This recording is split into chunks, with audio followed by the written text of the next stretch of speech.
Well, hello everybody. I am Katie Goring, and this is my husband, Micah Goring. Thank you again for tuning in to another dialogue on the In God We Trust YouTube channel. We're so grateful to everyone who has been, my goodness, watching our videos.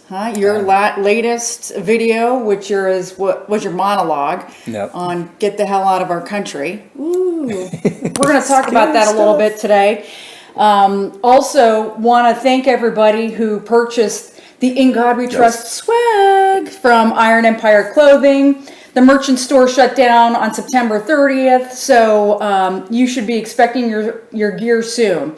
If you ordered it to be shipped, it'll just get shipped out to you. If you ordered it and then asked to pick it up at the store, you will receive an email notification from Iron Empire Clothing saying your order is ready and you can pick it up. So for those that did that, just look in your email for a little notification from Iron Empire Clothing. Oh, I forgot. Oh, jeez. We're today too with Haha and Bud, and then we couldn't find Tutu. She's MIA. The orangutan. So now we have Liberty the talking horse. So that's who's joining us today.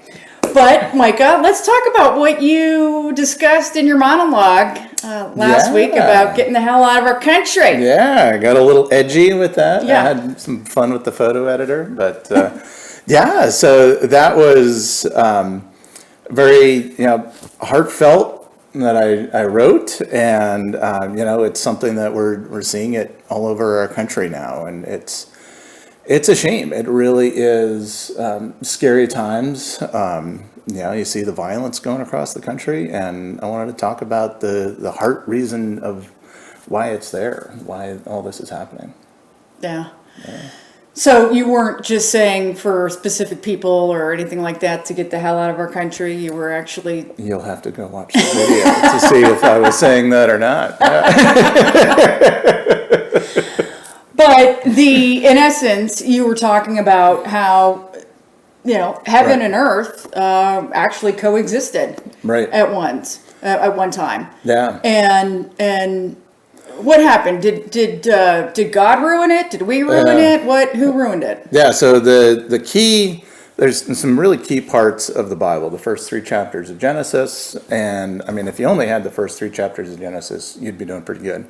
But then the very last chapter in the Bible, Revelation 22, where God finally sets everything right.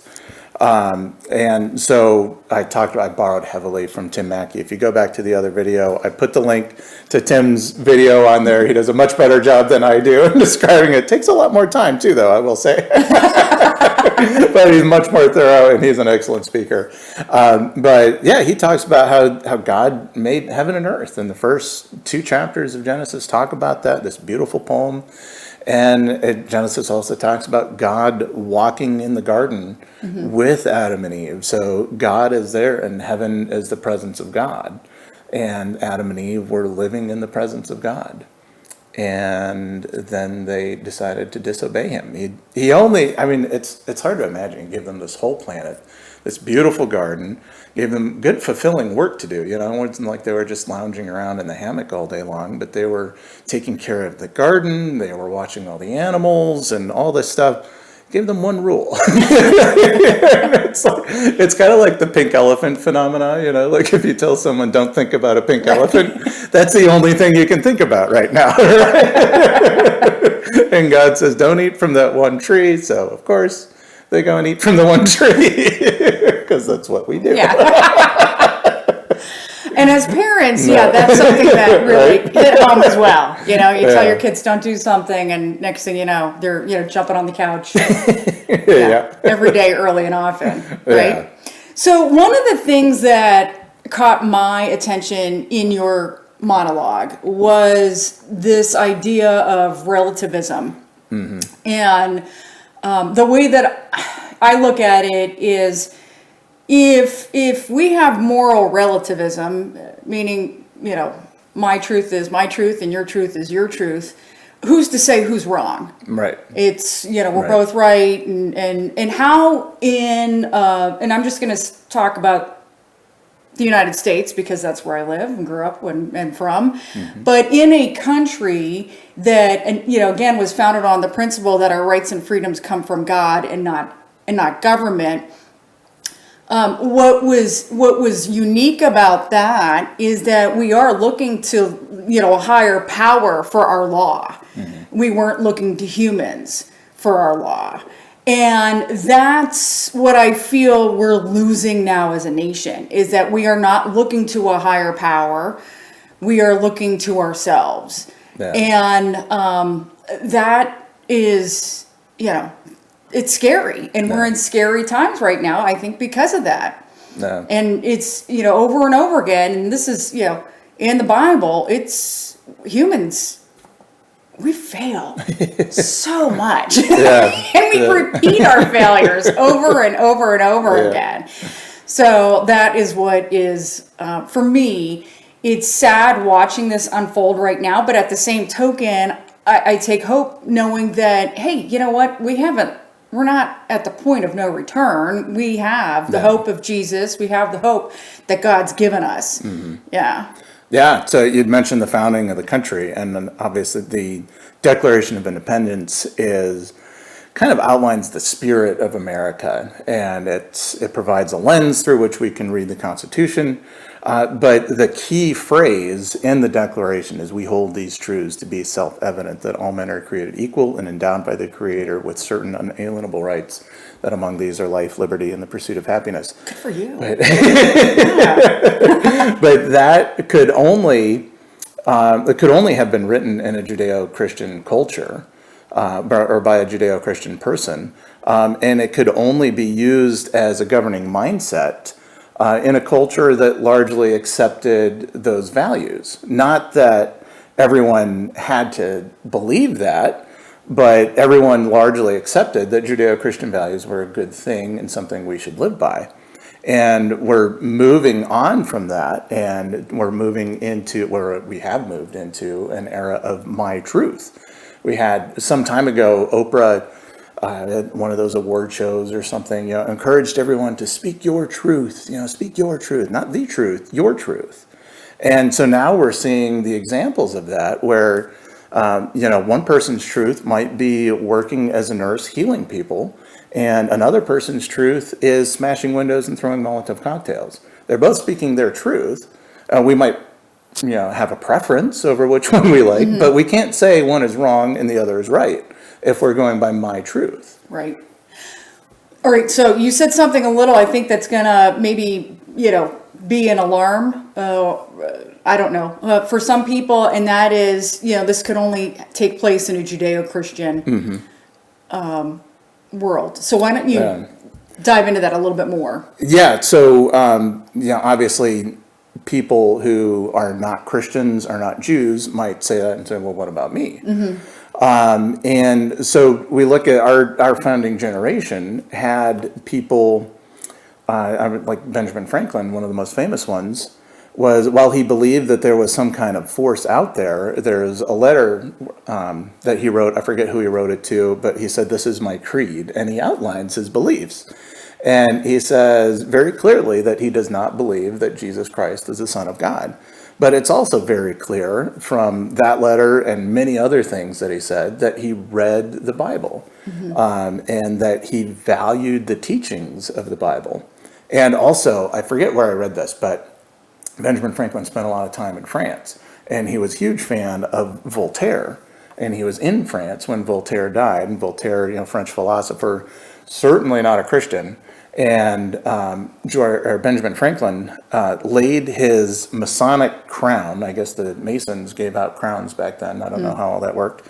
But at Voltaire's funeral, there was a big life-size painting of Voltaire, and Benjamin Franklin very famously laid his crown down at Voltaire. So definitely not a Christian, but he valued the Judeo-Christian values and understood that only the Judeo-Christian values could bring about a truly open and tolerant society. Yeah. So I have been reading this book by Vishal Mangalwadi, Truth and Transformation, a Manifesto for Ailing Nations.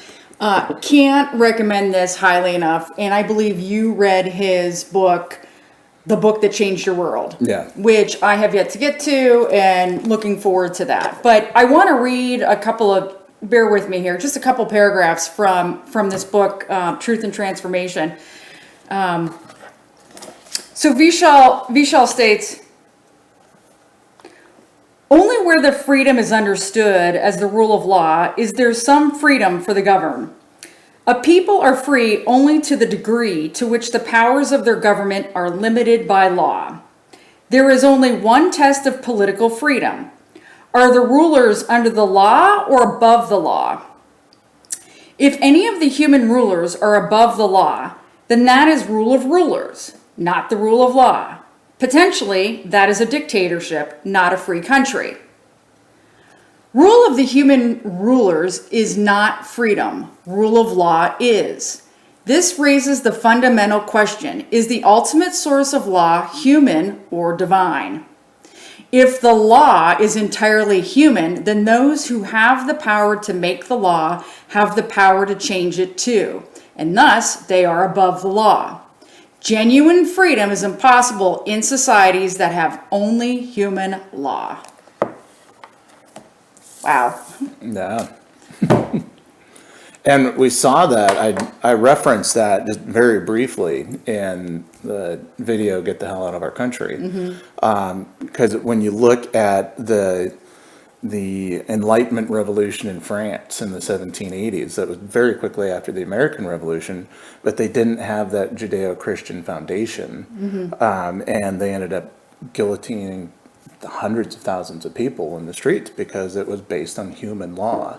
And so it was kind of a majority rules. Whoever could pull together the strongest group could impose their will on somebody else. And there was no recognition of a power that all of us are accountable to. Right. So what I'm gathering here, and again, just trying to, as I get older, trying to be more informed, and again, the reason why we like to do this and why we're doing this is to also learn more about our faith and why it's important, and why we believe in Jesus, and why we believe in Yahweh and the Holy Spirit. It's important to understand and what you believe in. And I'm really seeing here the importance in society, and whether you're a Christian or a non-Christian, the importance of having this sacred, divine law that is above human law. And I think maybe that's something that we can get into in another dialogue, talking about why non-Christians, atheists as well, want to live, or should want to live in a Judeo-Christian nation. No. We'll have to tell that to our producer. Is that you or me? Take note. That'll be a future dialogue. He is our producer. Exactly.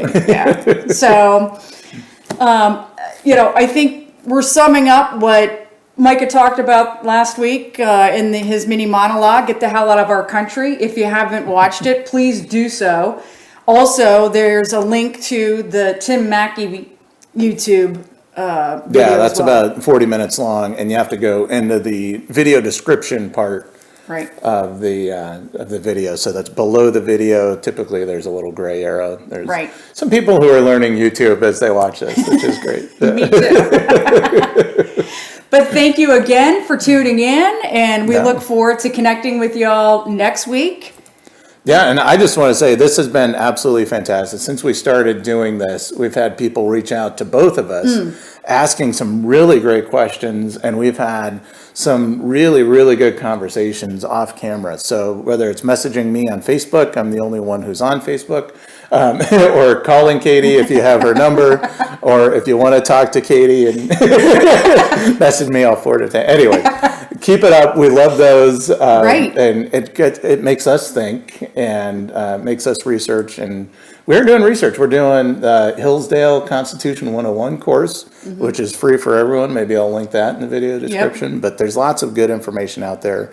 And now more than ever, I think it's important for us to get back to the roots, to kind of put aside partisan division and say, all right, let's learn the truth. Maybe you disagree with us on the whole Jesus thing. You don't think he was the Son of God. That's fine. Let's search for the truth together.